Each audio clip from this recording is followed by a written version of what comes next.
People don't understand how huge one event can be to one person. They think they concentrate on the sexual event, and they don't realize the emotional event is 1 billion times the size.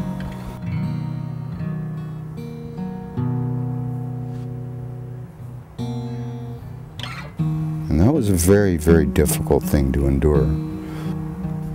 This is me in '72.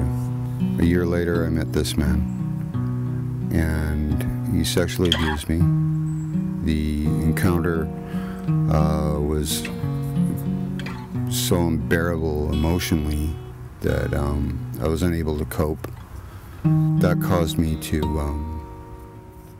give up. When a kid is broken emotionally, that body is stuck at that age. I have put my age, pending on the circumstances, between 8 and 12. So that experience broke me, divided me. It caused an alter personality. His name was Stephen. He had sovereign control of my body for 28 years.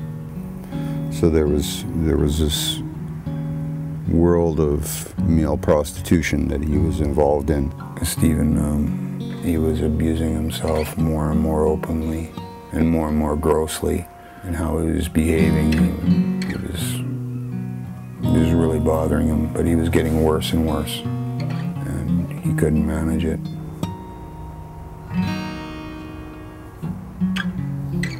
He had to get everything out, and he went into Beaver Lake.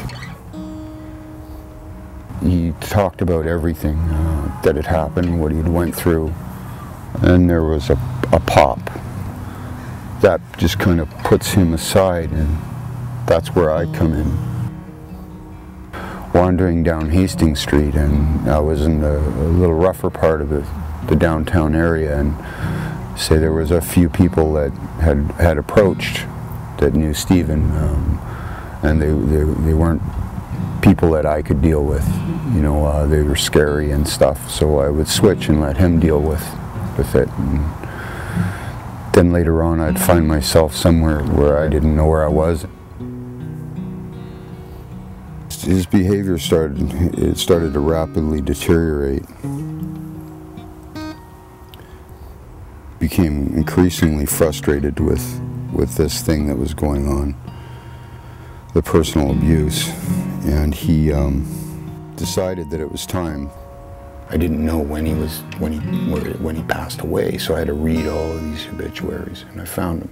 I went to Fred's grave. It's like a Catholic church, and there's a little graveyard on the side. And I walked in and I looked at all of the gravestones, and a large gated grave that one row down from the top row closest to the church, and I noticed that there was not a headstone there.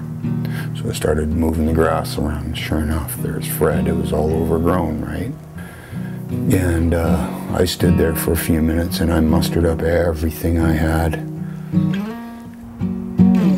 and I gave it back. Everything, man, everything inside of me. I gave him back everything that he gave me. And just to make sure that I had power to that punch, I said, in the name of Jesus Christ, I cast you out. I just took that, balled that thought. You know, you can take it and ball it, and you can chuck that sucker far from you, right? And that's what I did. I threw it so far away from me, man, I didn't want to look at it for a while. And I sat in my room, and I felt, and I dealt, and I sorted, and I cried, and I cried. I did that continuously for like 70,000 hours. None of that shame belongs to me. None of that shame belongs to Stephen either. That's why I'm here, is to tell him that.